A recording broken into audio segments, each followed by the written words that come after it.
আজকে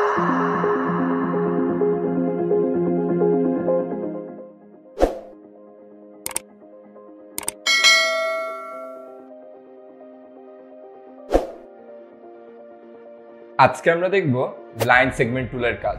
তো প্রথমেই আমরা নিয়ে নিচ্ছি লাইন টুলটি।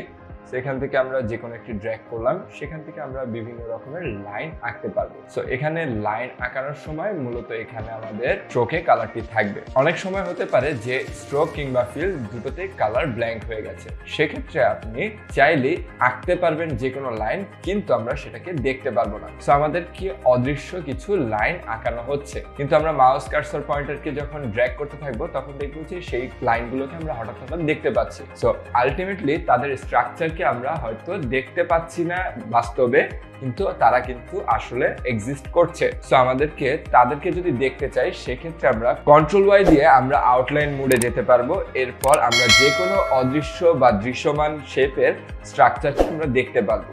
সো কন্ট্রোল ওয়াই দিয়ে আমরা আউটলাইন মোডে যেতে পারি, আবার কন্ট্রোল ওয়াই দিয়ে আবার প্রিভিউ মোডে চলে আসতে পারি। সো আউটলাইন মোডের থেকে যে কোনো জিনিসকে ড্র্যাগ করে সিলেকশন করে কন্ট্রোল ওয়াই দিয়ে আবার প্রিভিউ মোডে আসলাম, সেক্ষেত্রে স্ট্রোকে যে কোনো একটা কালার অ্যাপ্লাই করলে সেটি আবার দৃশ্যমান হয়ে যাবে।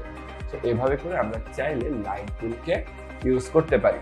এখন লাইনকে যদি আমরা একদম পারফেক্টলি স্ট্রেট লাইন করতে চাই, সেক্ষেত্রে আমরা যদি দেখি এখান থেকে খুব কুইকলি একটি স্ট্রেট লাইন হলেও আমাদেরকে অনেক সময় স্ট্রেট লাইন করতে সমস্যা হতে পারে।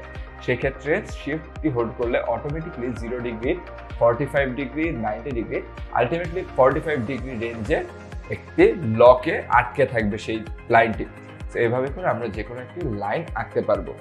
এরপর আমরা যদি দেখি আর্ক টুল, আর্ক টুলটা মূলত কি করছে, যে কোনো একটা লাইন আগের কি ছিল স্ট্রেট, আর এখানে একটি কার্ভ লাইন ক্রিয়েট করছে।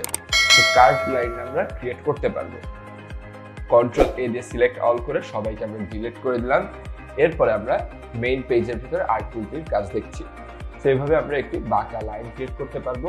লাইনের বাঁকাটিকে যদি পরিবর্তন করতে চাই, মাউসের ক্লিক না ছেড়ে আমরা এই কিবোর্ডে থাকা আপ অ্যারো কিংবা ডাউন অ্যারো দিয়ে আমরা এই কার্ভটাকে পরিবর্তন করতে পারবো। চাইলে আমাদের ইচ্ছা মতো আমরা পরিবর্তনটি করতে পারবো। এরপর রয়েছে স্পাইরাল। স্পাইরাল বলতে এখানে একটি প্যাচের মতো জিনিসকে বোঝানো হচ্ছে। এখান থেকে আমরা একটি স্পাইরাল নিলাম। সো নোটপ্যাড বা নোটের যে খাতাগুলো আছে সেইগুলোতে আমাদেরকে স্পাইরাল বাইন্ডিং থাকে। সো এইগুলো আলটিমেটলি একটি প্যাচের মতো জিনিসকে বোঝানো হয়। আবার যদি আমরা শামুকের খোলসের কথা খেয়াল করি, সেক্ষেত্রে আমাদের এই শামুকের খোলসটিও একটি স্পাইরাল। সো এখান থেকে আমরা যদি স্পাইরালটিকে ছোট বড় করতে চাই, সেক্ষেত্রে আমাদেরকে এই আপ অ্যারো ডাউন অ্যারো সাহায্য নিলে স্পাইরালটি ভেতরের দিকে যাবে, আর ডাউন অ্যারো দিলে স্পাইরালটি বাইরের দিকে চলে আসবে। এভাবে করে আমরা চাইলে যে কোনো একটি স্পাইরাল ডিজাইন করতে পারবো। এরপরে আমাদেরকে রয়েছে রেক্ট্যাঙ্গুলার গ্রিড টুল। রেক্ট্যাঙ্গুলার গ্রিড টুল দিয়ে মূলত আমাদেরকে কোনো একটি ছক আঁকানোর ক্ষেত্রে ইউজ করতে পারবো। তো এখান থেকে আমরা যে কোনো একটি ছক আঁকতে পারছি।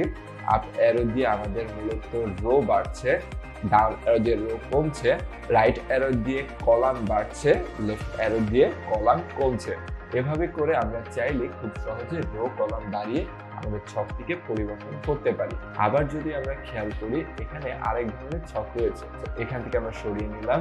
এখান থেকে আমরা বৃত্তাকার পোলার গ্রিড টুল পাচ্ছি। তো এখান থেকে পোলার গ্রিড টুলটি অনেক সময় বিজ্ঞান বইয়ের ক্ষেত্রে আমাদেরকে, অনেক সময় গ্রাফ চার্টের ক্ষেত্রে এই ধরনের আমাদেরকে সেকশন প্রয়োজন হতে পারে। সেক্ষেত্রে আমরা আপ অ্যারো দিয়ে এলিপসকে বাড়াতে পারছি, মানে বৃত্তাকার যে সেকশন সেটাকে বাড়াতে বা কমাতে পারছি।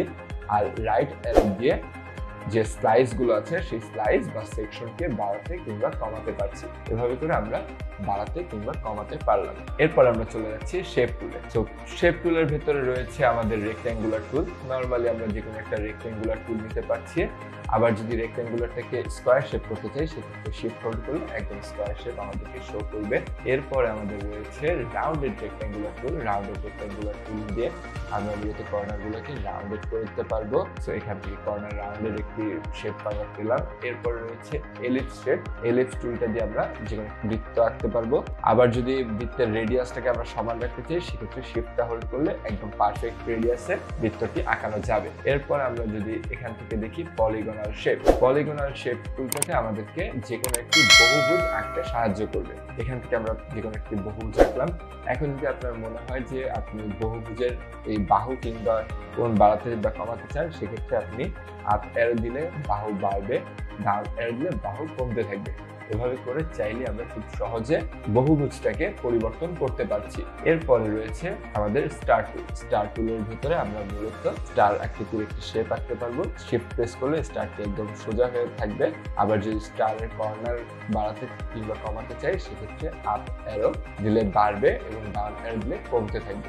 এভাবে চাইলে আমরা খুব সহজে এই শেপটি ডিজাইন করতে পারলাম। এই ছিল আমাদের শেপ টুলের কাজ।